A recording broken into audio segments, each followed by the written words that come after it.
How to auto-generate dates of month. Expect weekend dates with day. Hi Pushpa, hi madam. ఏం చేస్తున్నావు? Employee attendance data sheet చేస్తున్నాను madam. Okay, attendance sheet Jan 2026 madam. Okay. So నువ్వు తీసుకున్న field names, serial number, employee ID, employee name, dates and day madam. Okay. Dates manual గా enter చేయకుండా ఏమన్నా మాకు formula చెప్తారా? Yes madam. And one more condition ఏంటంటే నాకు week days రాకూడదు. Okay madam. ఓకే, సో ఏం చేయాలి? సో ఫస్ట్ మనం ఇక్కడ మన డేట్ ఏదైతే ఇవ్వాలో ఫస్ట్ ఆ డేట్ మనం కంపల్సరీ రాయాలి మేడం. ఓకే. తర్వాత మనకి ఎన్ని డేట్స్ కావాలో మనం అన్ని సెలెక్ట్ చేసుకోవాలి మేడం ఫస్ట్. సో సెలెక్ట్ చేసుకున్నాక హోమ్ లో ఎడిటింగ్ లో వచ్చేసి ఫిల్ అనేది ఉంటుంది madam. So fill option click చేసి సిరీస్ అనేది క్లిక్ చేయాలి మేడం.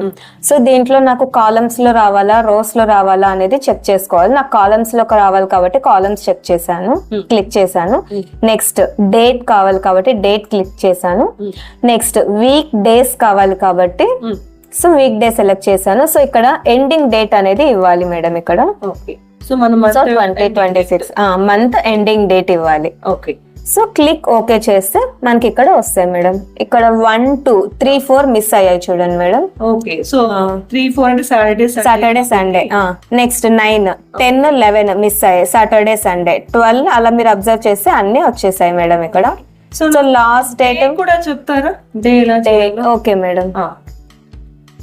సో ఇక్కడ డేట్ లో మనం టెక్స్ట్ ఫంక్షన్ యూజ్ చేయాలి మేడం. టెక్స్ట్ ఫంక్షన్ యూజ్ చేసి మనకి ఏ డేట్ అయితే తీసుకోవాలో ఆ డేట్ సెల్ తీసుకున్నాము, comma quotations D.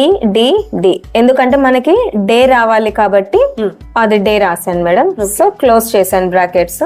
Next enter. Okay. So first వచ్చేసి థర్స్డే మేడం. సో దీన్ని సేమ్ అలానే డ్రాగ్ చేస్తే మనకి కంటిన్యూస్ గా వస్తాయి madam. So Thursday, Friday, Saturday, Sunday miss అయ్యింది madam. Thank you Pushpa, super tip చెప్పావు అండ్ మంచి ఫార్ములా చెప్పావు. Yes, thank you madam.